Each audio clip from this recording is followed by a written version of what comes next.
Hello and welcome to this Google Hangout. Today I want to take you through one of the bigger challenges that people talk to me about when they talk about Twitter. And the reason why they have such an issue with it is because for the main part, Twitter is a low impact but high volume network. And what I mean by that is that you put out a lot of tweets, you tend to have a lot of followers and tend to be following a lot of people. And when you have that sort of volume, it's very easy to be lost in the noise.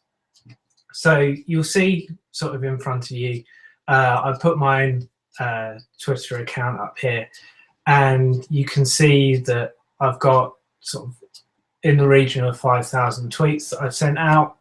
I'm following about 1,500 people and have about 1,100 people following me.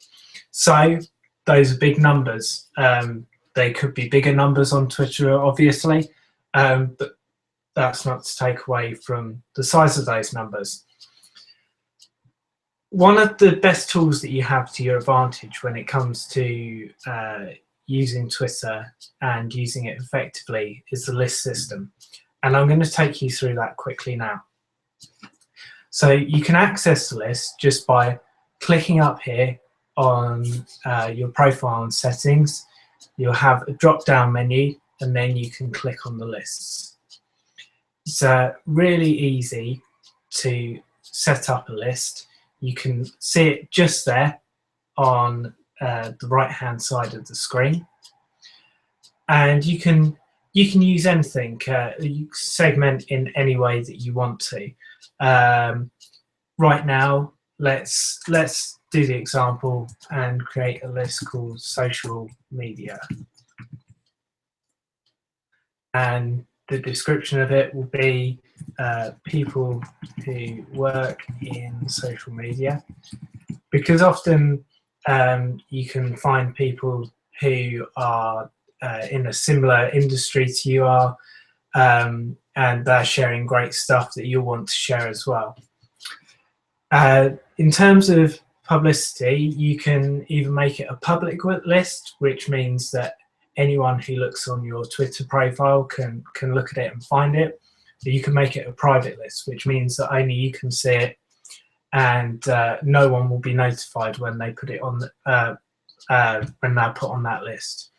Now, when you might want to use that private list is, for example, if you want to keep an eye on what your competitors are doing on Twitter. So you can make a private list of competitors, and that way you know they're all in that one place and you can easily go and find what they're saying. So if you quickly save the list, that will be created, and here on the left hand side you have members, which are the number of people that you have in that list that you've actually put in, and you have subscribers, so people who are actually subscribing to a list. So here we have sort of the lists that I have already created, and you'll notice that there's just a number of different things that aren't all business related as well, that I segment people into lists for. Obviously, I'm very interested in things like the local news to where I am, a number of charities that I support, quite interested in mental health campaigning as well, so I've got that list in there. And then obviously there are sort of the close personal friends that I connect with on Twitter as well, so I've got them segmented out into a list too. The easiest way for you to go and add someone to a list is you can look for people in this search bar. We'll look for a company that's well renowned for social media. Let's look for Mashable.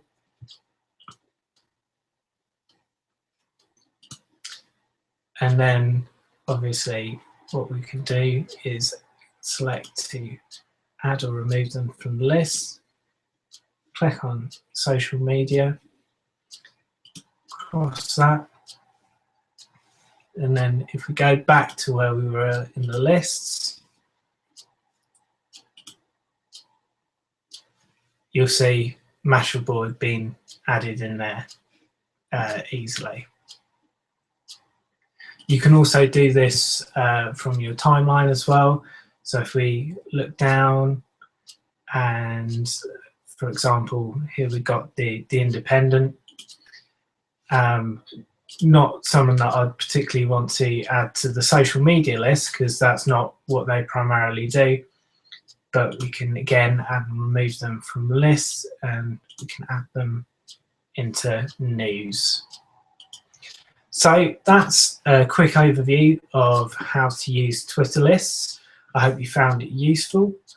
And obviously, if you have any questions at all, you can feel free to email me. My email is sam@silvercompassdigital.com, and I'll do my best to help you out. Take care.